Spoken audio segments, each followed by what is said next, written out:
భారతదేశంలోనే తెలుగు రాష్ట్రాలకు చెందిన డ్వాక్రా మహిళలు ఘన కీర్తి సాధించారు.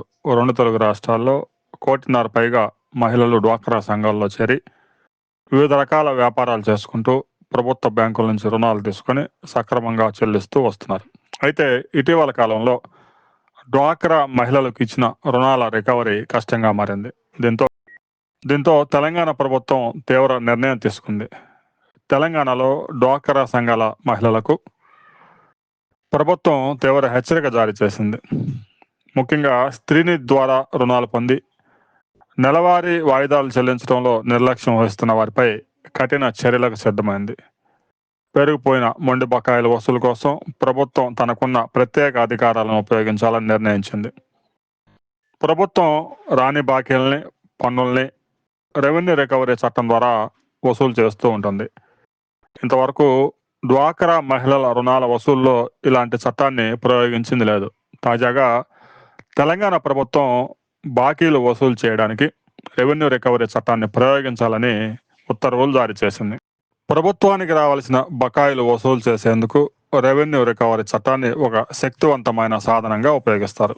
దీని ప్రకారం రుణం చెల్లించిన వారి ఆస్తులను జప్తు చేసే అధికారం అధికారులకు లభిస్తుంది. ఇల్లు, భూములు, స్థలాలు, చరాస్తులు వేటినైనా జప్తు చేసే అధికారం రికవరీ అధికారులకు చేకూరుతుంది. ఆ తర్వాత వాటిని బహిరంగంగా వేలం వేస్తారు.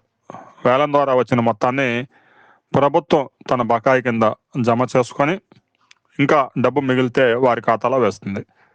చట్టం అమలుతో బకాయిదారులపై తీవ్రమైన ఒత్తిడి పెంచడంతో పాటు వసూళ్లను వేగవంతం చేయాలని ప్రభుత్వం ఆదేశిస్తుంది.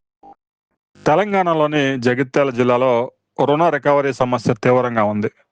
జిల్లా వ్యాప్తంగా 60,000 మంది పైగా డ్వాక్రా మహిళలు ఉన్నారు. ప్రభుత్వం ఇప్పటి వరకు 476 కోట్ల రుణాలు అందించింది. చాలా మంది మహిళలు వ్యాపారాల కోసం ఒక్కొక్కరు 30,000 నుంచి 3 లక్షల వరకు రుణాలు తీసుకున్నారు.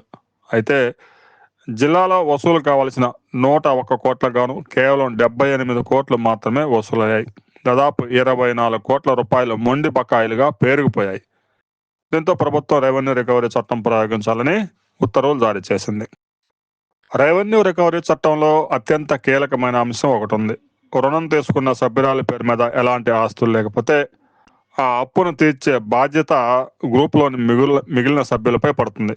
అంటే ఒకరు చేసిన బాకీ వారు తీర్చలేకపోయినా గ్రూపులోని సభ్యులు తీర్చడం ఈ గ్రూప్ యొక్క ప్రధాన ఉద్దేశం. అందుకే ప్రభుత్వం రుణాల రికవరీకి మహిళా గ్రూపులపై ఒత్తిడి పెంచుతుంది. సంఘంలోని మహిళలు పరస్పర సహకారంతో సకాలంలో రుణాలు చెల్లించేలా చూసుకోవాలని అధికారులు సలహా ఇస్తున్నారు. తెలంగాణలో సెర్ప్, మెప్మా అధికారులు ఇప్పటికే గ్రామాల్లో పర్యటించి బకాయిలపై మహిళలను అలర్ట్ చేశారు.